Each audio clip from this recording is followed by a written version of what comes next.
Hey everyone, it's Stampventures with Shauna. I just realized that it's Tuesday and I have access to decent Wi-Fi signal. So I thought I'd hop on and do a quick video. And I'm going to be sharing some tips about using these new rectangle stitched framelits from the Occasions catalog. And if you haven't seen the Occasions catalog, this is what it looks like. It's just lovely. It started on January 3rd, I think. And if you do need a copy of this, get in touch with me and I can hook you up with one. I'm here in Canada, so if you are Canadian, I can get you a copy of the Occasions catalog.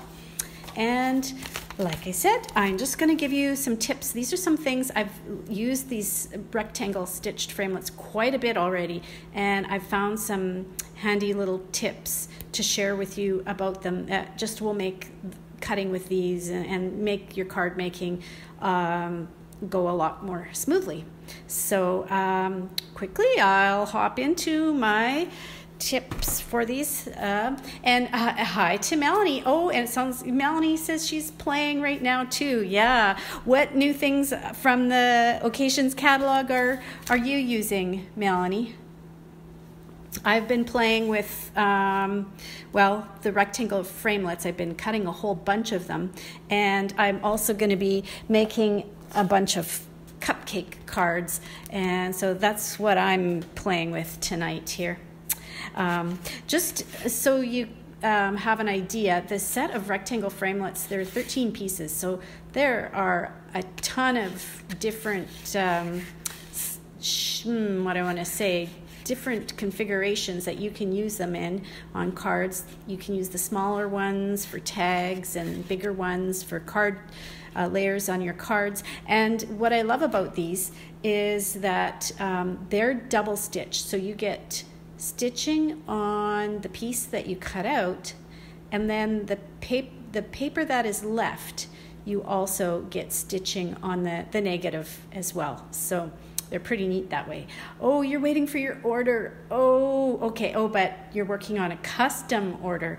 Well, the lucky people who will be getting cards from you. That's awesome. All right, so my first tip.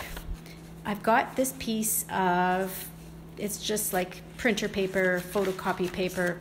I folded it in half because it's fairly thin. I've got this laying on my cutting pad. You can see my cutting pad just looks atrocious. It has cut so much. And sometimes when you're cutting out a nice big, from a big white plain piece of cardstock, and there's this large exposed middle area, you actually etch some of those cuts into your cardstock because it's just so smooth, and I guess it doesn't etch, it embosses them into the cardstock. So what I'm doing first is I'm laying this down because I want to protect all those little cut marks from embossing into my nice white, whisper white, smooth cardstock. Next thing I'm going to do is I've started cutting upside down with a lot of my framelits. Now, if I had stamped something on here and I wanted to frame it perfectly, I then usually just cut it the regular way with the blades going down, and then I can see when I set it onto my magnetic platform, you know, exactly that it's going to be framed and I get the borders that I want. But this is just, I'm cutting out a piece of white paper. I'm going to be stamping on it secondly. So I'm going to turn it so that the blades are up. And I'm going to lay my whisper white cardstock on top. And this is going to be, okay, see the difference. I'm going to put my rectangle framelit through the first way, and I'm going to run it through so that it is lined up parallel, I guess, to the big shot. So I'll lay this on top, and here's my top cutting plate, and here I am turning the handle, and you're going to hear a big clunk. You're probably going to hear two big clunks. One. Hopefully my camera doesn't fall off the stand. Two, okay. Those were, when I was cutting that, the two pieces that were parallel to the rollers. And when I hit those and they squeezed through the rollers, that's what made the clunk, was this side of the rectangle and this side of the rectangle. It's hard. It makes it really hard and stiff to turn the handle. But the other thing is that it's just really noisy. So I'm going to show you a better way. Okay, so I'll just give you a close-up. If you can see, there's stitching on the outer edge, and there is stitching on this shape, this inner part that's cut out. What I find is when I want to get my shape out of any of the stitched shapes out, I just gently run my thumb or my finger along the edge and help to release those stitching edges from the paper. So there's one that you cut out that makes the clunky, noisy sound, and it's kind of hard to turn the handle.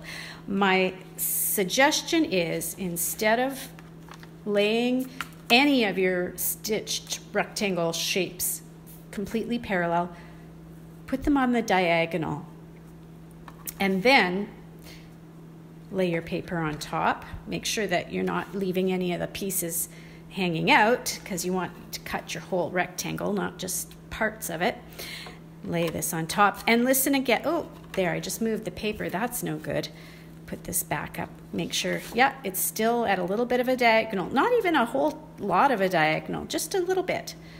Then let's get this lined up again. Okay, don't mess up and move the papers, Shauna. Lay the cover on top. All right, and here we go. Now you're going to hear it. Wow. That hardly made any noise at all. That was so quiet going through, and it was so much easier to turn. So get rid of the clunk by putting your rectangle framelit on the diagonal. Now there's one more thing. Hey Judy, hey Sue. One more thing I need to tell you. Sometimes you'll find that after you've done it a few times, it's really hard to pop those little stitches out of the die. And so if you find that this going starts to get hard for popping it out, make sure you keep wax paper right beside your Big Shot. And all you do, I'll just move these papers out of the way, is rub blade side down, rub those blades, coat them up with a little bit of wax from the wax paper, and then the next time you run it through, it will help the stitches release much more easily from the paper. So if I was doing this blade side down, just so you understand, and I had stamped something here, it'll still work this way too for these shapes. I just lay it on top of my piece of paper, put it at a bit of a diagonal, and then here's my just plain white copy paper. And like I said, because my cutting plates are so terrible and scratched up, and they get those cut lines onto the Whisper White when it's squeezed through, I'm just laying some copy paper on top to protect it. And here we go again. This is if you want to cut with the blades down. It still works, and it works so nicely. Look at that. Doesn't make, just one little clunk at the end, but that wasn't too bad at all.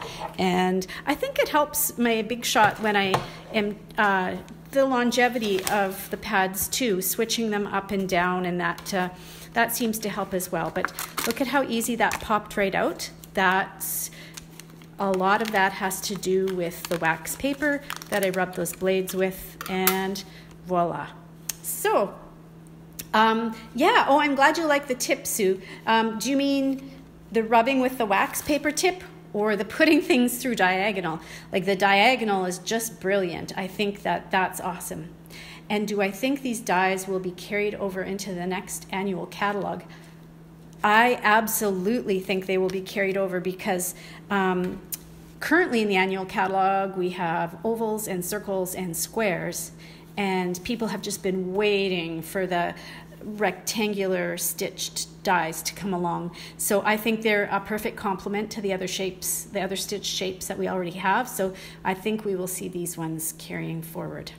Oh yes, Sue, yeah, the wax paper. That just helps to release it from the paper so much better. And I mean, those little stitches are really, really tiny, and they embed themselves right into the paper. You know, I took the other day and I was rubbing really hard with the wax paper on my stitched shapes, and I like pushed so hard that I actually got I cut my finger. They are sharp, but yeah, those little stitches just embed themselves in the paper. So the wax paper really helps to get them out. So thanks so much for watching my video. If it's, let's see, Tuesday night, January, what is it today? The 8th, I think. And it's about, well, just after, well, 8:30, I guess. And then I'm live on Facebook. But if you're seeing a recording at a later time, you can still leave comments, and if you have questions, just post them here. Also, I'm going to try to get this video uploaded to my YouTube channel. I've got a few videos that I've saved there, and I'm hoping that when people are looking for solutions for paper crafting, they'll be able to find them on my Stampventures channel. So you might want to see if you can find it out in the internet universe, and yeah, and check out any other videos that I've made from before. I haven't saved them all there, but I have some that I've started to save. So if this was helpful for you, please share it and tell your friends these tips.